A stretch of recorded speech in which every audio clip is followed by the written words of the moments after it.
जय श्री राम दोस्तों। हमारी आज की कहानी है चालाक लोमड़ी बहू। सासू माँ, कल आपके पोते का जन्मदिन है। बड़ी ही धूमधाम से सेलिब्रेट करने का सोचा है हमने। आप कल सुबह सुबह ही आ जाइएगा। आखिर दादी हैं आप मुन्ने की। खूब जोर शोर से तैयारी करेंगे। लीजिए, अपने बेटे से बात कीजिए। ऐसा कहते हुए प्रिया ने अपने पति को फोन पकड़ा दिया। माँ प्रणाम। कैसी हैं आप दोनों? हाँ बेटा, हम लोग बिल्कुल ठीक हैं। तुम सब कैसे हो? जानकी जी ने पूछा तो उनका बेटा पवन बोला, सब ठीक है माँ। अच्छा माँ, कल आप दोनों तैयार रहना। मैं आप लोगों को सुबह ही लेने आ जाऊंगा।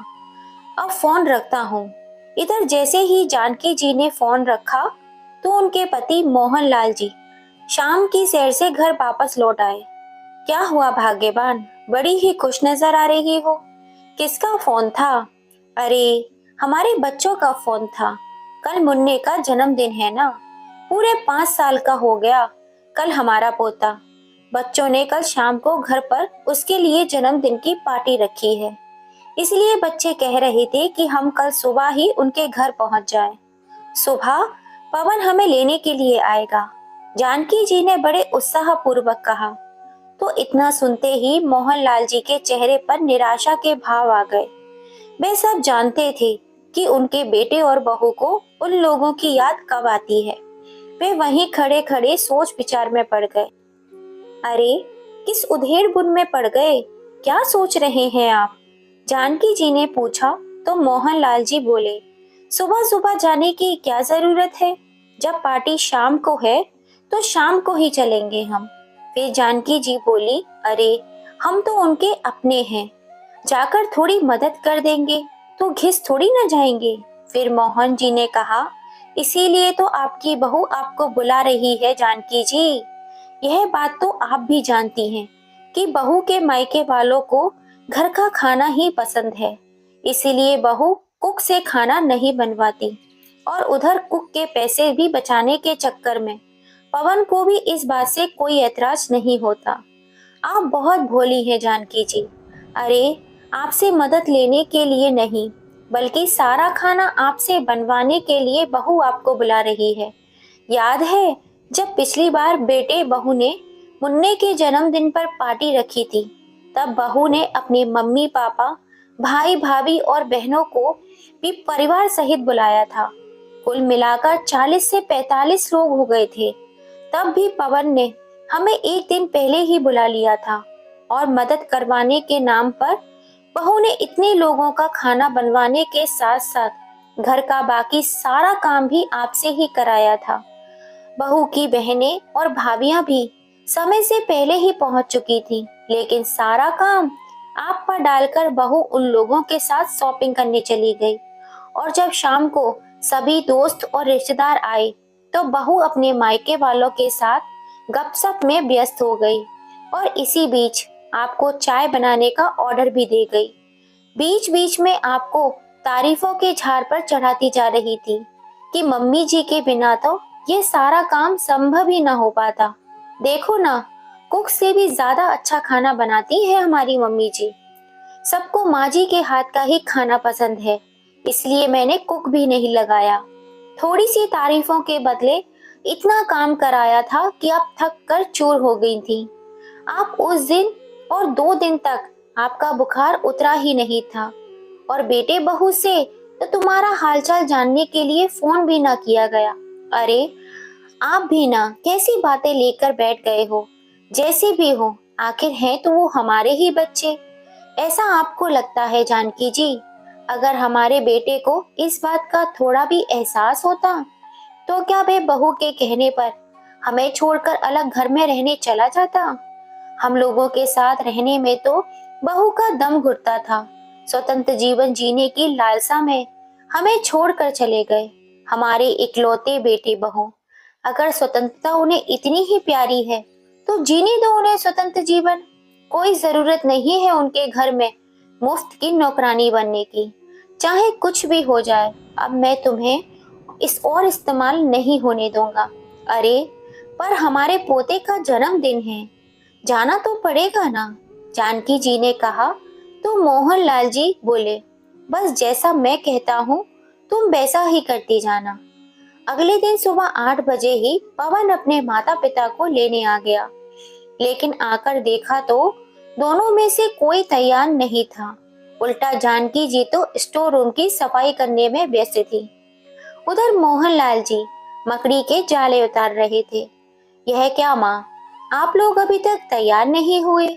मैंने तो आपको कल ही फोन पर बता दिया था ना कि मैं आपको लेने आऊंगा, फिर भी आप लोग। बेटा, वे क्या है ना, दिवाली नजदीक है तो हम लोगों ने सोचा थोड़ी सी साफ सफाई कर ली जाए। अब करना तो हम ही लोगों को है, तो सोचा वक्त रहते ही सारा काम निपटा लें।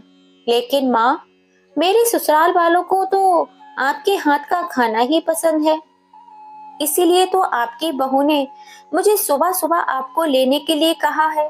पवन बोला तो जानकी जी ने कहा, हाँ बेटा, वह तो ठीक है, लेकिन अपने घर का सारा काम करते करते तो मुझे भी थकावट हो जाती है।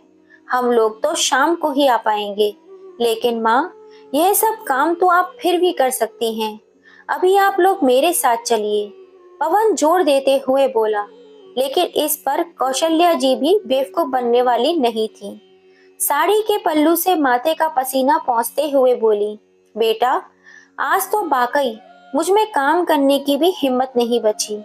मैं तो शाम को ही आ सकती हूँ, और वैसे भी मैं कोई काम वाली बाई थोड़ी ना हूँ जो इतने लोगों का खाना बनाती रहूं। अब बहू को स्वतंत्र जीवन पसंद है तो यह सब काम भी उसे खुद ही करने चाहिए।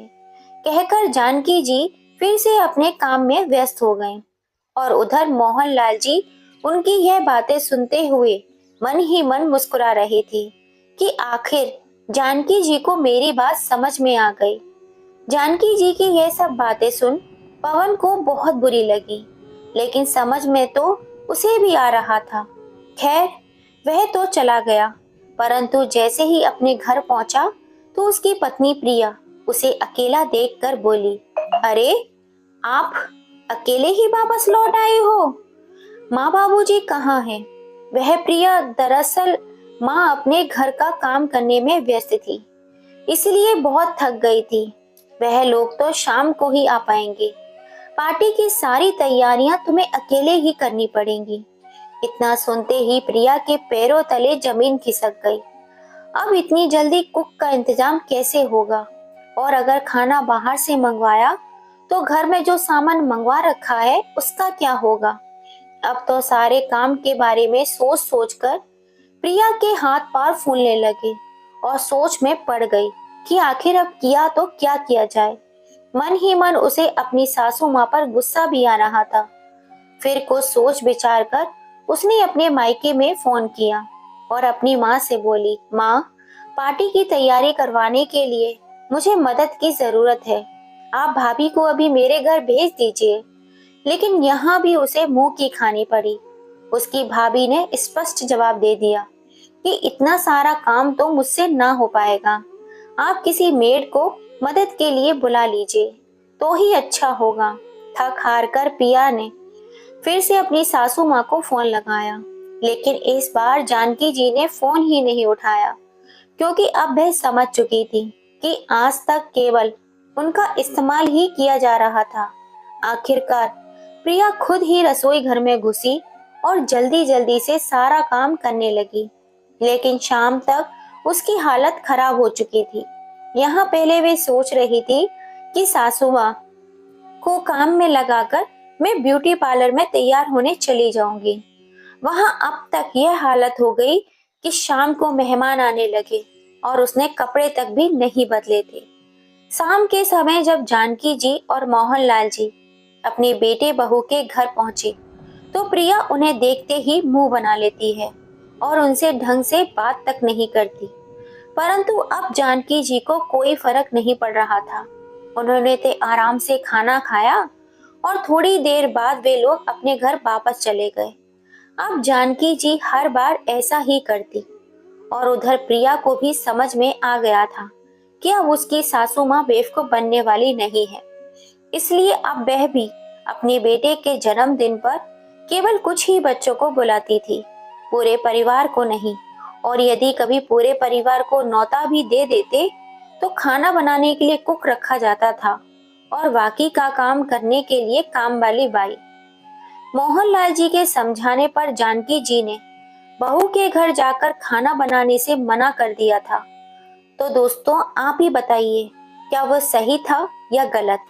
अपने प्यारे प्यारे से कमेंट करके हमें ज़रूर बताइएगा। और कहानी थोड़ी सी भी पसंद आई हो तो प्लीज़ इसे ज़्यादा से ज़्यादा अपने फैमिली फ्रेंड में शेयर कीजिएगा। और अगर अभी तक सब्सक्राइब नहीं किया है तो जल्दी से कर लीजिए। फिर मिलेंगे आपसे ऐसी ही किसी कहानी के संग। जय श्री राम।